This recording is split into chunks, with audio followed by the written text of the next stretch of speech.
ഹോസ്പിറ്റലിൽ നിന്ന് നേരെ വന്ന് ഞാൻ എൻ്റെ ചെടികളുടെ അടുത്തേക്കാണ് പോണേ. ഒരു ചെടിപ്രേമിക്ക് എങ്ങനെയായിരിക്കും ചെടികൾ വിട്ടു പോകുമ്പോഴുള്ളൊരു ബുദ്ധിമുട്ട് എന്നൊന്ന് ആലോചിച്ച് നോക്കി.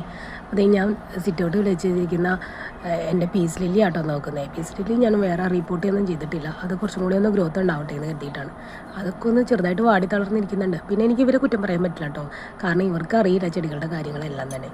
ഞാൻ അങ്ങനെ എൻ്റെ ഒരു ചെറിയ ബാമ്പു പ്ലാന്റ് ആണ്, അത് ഞാൻ രണ്ടായിട്ട് സ്പ്ലിറ്റ് ചെയ്ത് രണ്ട് ചട്ടിയിൽ വെച്ചേക്കാണ്. പിന്നെ എൻ്റെ ഈ സെറ്റ് പ്ലാന്റ് ഉണ്ട്.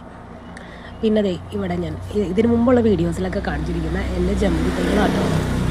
അപ്പോൾ ജമന്തി തൈകളൊക്കെ ഈ വെള്ളം ഒഴിക്കാഞ്ഞിട്ട് ഉണക്ക് വന്നേക്കണമെന്നാണ് തോന്നുന്നത്. എന്തായാലും ഇതുങ്ങളൊക്കെ മരുന്നടിക്കാൻ നേരമായിട്ടുണ്ടായിരുന്നു. ഞാൻ നല്ല അറിഞ്ചും പുറിഞ്ചും മഴയായതുകൊണ്ടായിരുന്നു ഇത്രയും ദിവസമൊക്കെ ഞാൻ മഴയത്ത് ഞാൻ മരുന്നടിക്കാതിരുന്നത്. പക്ഷെ ഇപ്പം എന്തായാലും മഴയൊക്കെ കുറഞ്ഞിട്ടുണ്ടെന്ന് തോന്നുന്നു. എന്തായാലും ഹോസ്പിറ്റലിൽ പോയി തിരിച്ചു വന്നപ്പോഴേക്കും ഏകദേശം ഇതിലൊക്കെ മരുന്നടിക്കാറായി. അപ്പോൾ ഇത് ഞാൻ പൂവുമ്പോൾ മുട്ടായിട്ടിരിക്കുമായിരുന്നു കേട്ടോ. ആക്ച്വലി എനിക്കിതിൻ്റെ കളർ അറിയില്ലായിരുന്നു. ഞാൻ വാങ്ങുമ്പോൾ പൂവുണ്ടായിരുന്നില്ല. അപ്പോൾ ഈ പാലൊക്കെ വന്നിട്ടുണ്ടായിരുന്നു. അങ്ങനെ പാലൊക്കെ എടുത്ത് പിന്നെ വീണ്ടും ഞാൻ എൻ്റെ ചെടികളിലേക്ക് നോക്കുകയാണ്. അപ്പോൾ ഇതിൻ്റെ അടിയിലേക്ക് തന്നെ ഒരു പൂ കൂടി വിരിഞ്ഞിട്ടുണ്ടായിരുന്നു. ഞാൻ പോകുമ്പോൾ ഒരു പൂവയും മാത്രം വിരിഞ്ഞിട്ടുണ്ടായിരുന്നുള്ളൂ. അപ്പോൾ അതിൻ്റെ അടുത്തുള്ള പൂവും കൂടി വിരിഞ്ഞിട്ടുണ്ടായിരുന്നു. എന്ത് ഭംഗിയാണെന്നറിയാം അടിയിനത്തിൻ്റെ പൂ കാണാനായിട്ട്. അപ്പോൾ ദേ എൻ്റെ വയലറ്റ് കളർ ജമന്തി അത് ഏകദേശം ഉണങ്ങി. അപ്പോൾ ഇതൊക്കെ കട്ട് ചെയ്ത് കൊടുക്കേണ്ട സമയമായി. പിന്നെ നമ്മൾ എന്തായാലും മരുന്നടിച്ച് കൊടുക്കണം. പിന്നെ അതേ കണ്ട പൂവിൻ്റെ മുട്ടൊക്കെ ഉണങ്ങി പോകുന്നുണ്ട്. അപ്പോൾ ഈ മരുന്നടിച്ച് കൊടുക്കാത്തതുകൊണ്ടാണ് ഈ പ്രശ്നം വരുന്നത്. നമ്മൾ എന്തായാലും ഒരു സാഫോ അല്ലെങ്കിൽ വേപ്പെണ്ണ മിശ്രിതമോ എന്തെങ്കിലുമൊക്കെ ഒന്ന് ഇടയ്ക്ക് അടിച്ച് കൊടുത്തില്ലെങ്കിൽ ഇങ്ങനെയുള്ള പ്രശ്നങ്ങളൊക്കെ വരും. പിന്നെ ഗ്രോത്ത് ഉണ്ടാകാൻ വേണ്ടിയിട്ട് നമ്മൾ കൂടുതലും ഈ പൂക്കൾ വരുന്നതൊക്കെ നമ്മൾ കൂടുതൽ കട്ട് ചെയ്ത് കളയണം. അല്ലെങ്കിൽ പൂക്കൾ ഉണ്ടായിട്ടുള്ള ബ്രാഞ്ചൊക്കെ കട്ട് ചെയ്ത് കളയണം. അപ്പോൾ ഇനിയുണ്ടോ ആ പണികളൊക്കെ ഉണ്ട്. ഇതൊക്കെ ചെയ്യാണ്ട് എനിക്കൊരു സമാധാനം ഉണ്ടാവില്ല. ചെടികൾ സ്നേഹിക്കുന്നവർക്ക് എല്ലാവർക്കും അറിയാവുന്നൊരു കാര്യമായിരിക്കുമല്ലോ ഇതൊക്കെ. അപ്പോൾ ഇതിൻ്റെ നല്ല ഗ്രോത്തുള്ള ക്രീപ്പർ റോസാട്ടോ. ചെറിയ മിനിയേച്ചറായിട്ടുള്ള റെഡ് ക്രീപ്പർ റോസാണ്.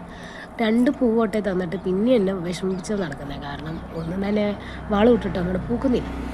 അപ്പോൾ എൻ്റെ ആമ്പലിൻ്റെ ചട്ടികളിലൊക്കെ വെള്ളമൊക്കെ കുറഞ്ഞായിരുന്നു. അപ്പോൾ എനിക്ക് തോന്നുന്നു ഈ കുറച്ച് ദിവസമായിട്ട് നമ്മുടെ മഴയൊക്കെ കുറവായിരുന്നെന്ന് തോന്നുന്നു. ഞാൻ പോകുന്ന വരെ മഴയുണ്ടായിരുന്നു കേട്ടോ. കുഞ്ഞുമായിട്ട് ഹോസ്പിറ്റലിലായിരുന്നതുകൊണ്ട് നമുക്കൊന്നും അറിയില്ല പുറത്ത് കിടക്കുന്ന കാര്യങ്ങളൊക്കെ. അപ്പോൾ ആമ്പൽച്ചട്ടികളിലൊക്കെ വെള്ളം കുറഞ്ഞു വന്നതുകൊണ്ട് പിന്നെ അതിൻ്റെ പുതിയ ആമ്പൽ തൈകളൊക്കെ സ്പ്രൗട്ട് ചെയ്ത് വരുന്നുണ്ട്. അപ്പോൾ ഇതിൻ്റെ വിശേഷങ്ങളൊക്കെ പരമാവധി ഞാനിനി ഫോളോ വീഡിയോസിലൊക്കെ ഉണ്ടാവും കേട്ടോ. ഞാൻ ഇത്രയും ദിവസം എനിക്ക് വീഡിയോസ് ഒന്നും എനിക്ക് എടുക്കാൻ പറ്റിയിട്ടില്ല. എൻ്റെ പുതിയ ചെടികൾ ഞാൻ പുതിയ നഴ്സറിയിൽ പോയി വാങ്ങിയ ചെടികളൊക്കെ ഉണ്ടായിരുന്നു കേട്ടോ. അപ്പോൾ ഇനിയുള്ള വീഡിയോസിലൊക്കെ ചെടികളൊക്കെ കാണിക്കാം. ഞാൻ ഓൾറെഡി പുതിയ ചട്ടിയൊക്കെ വാങ്ങിയിട്ട് അതിനകത്ത് റീപോർട്ട് ചെയ്ത് വെച്ചിരിക്കുന്ന എൻ്റെ ബട്ടൺ റോസുകളാട്ടോ.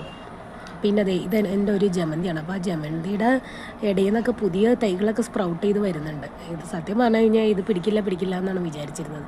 പക്ഷേ എന്തായാലും രണ്ടും കൽപ്പിച്ച് പിടിപ്പിക്കണം എന്നുള്ളൊരു വിശ്വാസത്തോടു കൂടി തന്നെയാണ് ഞാനിതൊക്കെ നട്ടിരിക്കുന്നത്. അപ്പോൾ മാറ്റി വെച്ചിരിക്കുന്ന എൻ്റെ റോസാ തൈകൾ